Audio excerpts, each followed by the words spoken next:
La Russie dispose de tous les moyens nécessaires pour raser au sol quiconque tenterait de détruire les bases de défense aérienne russes. Ce n'est pas moi qui parle, ce sont les paroles du président russe Vladimir Poutine.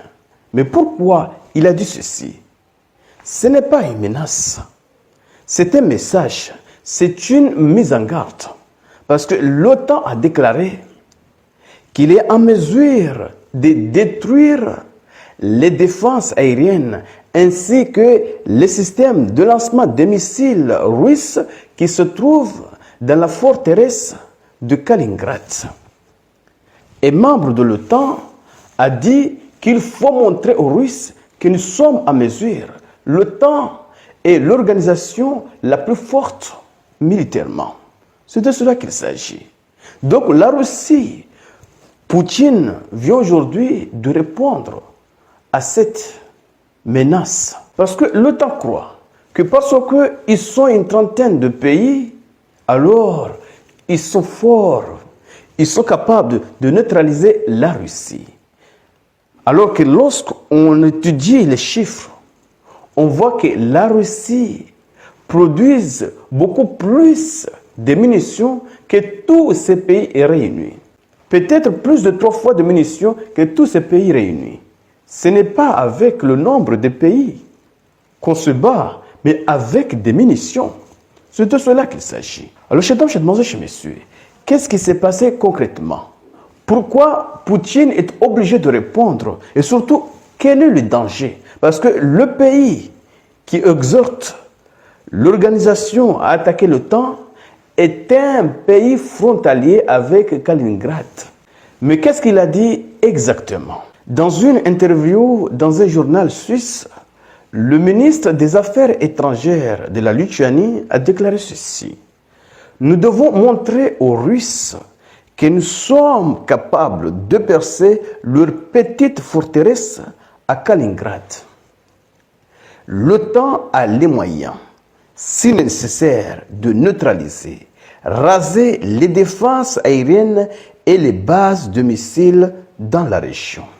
Donc, il a appelé l'OTAN à montrer aux Russes qu'ils sont en mesure, oui, de neutraliser les défenses aériennes et les sites de lancement de cette forteresse russe.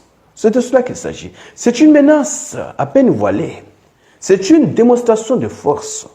Mais il n'y a que ces petits pays comme la Lituanie, l'Estonie, la Roumanie, qui font ce genre de menaces. Mais les grands pays comme l'Allemagne, les grands pays n'osent pas faire ce genre de déclarations parce qu'ils savent ce qui est en jeu. Un pays comme la Lituanie n'est pas en mesure, oui, de se battre contre juste cette petite forteresse de Kaliningrad. La Lituanie n'est pas en mesure de se battre contre ce petit territoire. Et c'est bien lui qui montre le muscle, qui montre qu'il est en mesure de passer aux choses sérieuses, qui appelle l'OTAN à montrer la Russie qui sont en mesure de neutraliser tout ce qui se trouve à l'intérieur de ce territoire. Chers messieurs, partagez cette vidéo pour faire en sorte que ceux qui ne sont pas encore abonnés puissent également bénéficier de ces informations. Parce que la situation commence à devenir extrêmement critique.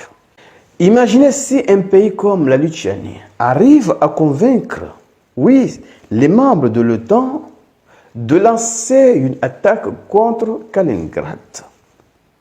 Là, la Russie sera obligée de passer aux choses sérieuses. Et je vous promets, en moins de 2 semaines, tout serait rasé complètement. Ce que les Russes font en Ukraine, non, c'est une opération de tactique. Parce qu'il s'agit des mêmes peuples. Les Russes et les Ukrainiens sont un même peuple. Mais si les Russes partent en conflit contre notre pays, vous verrez, oui, ce qui allait se passer.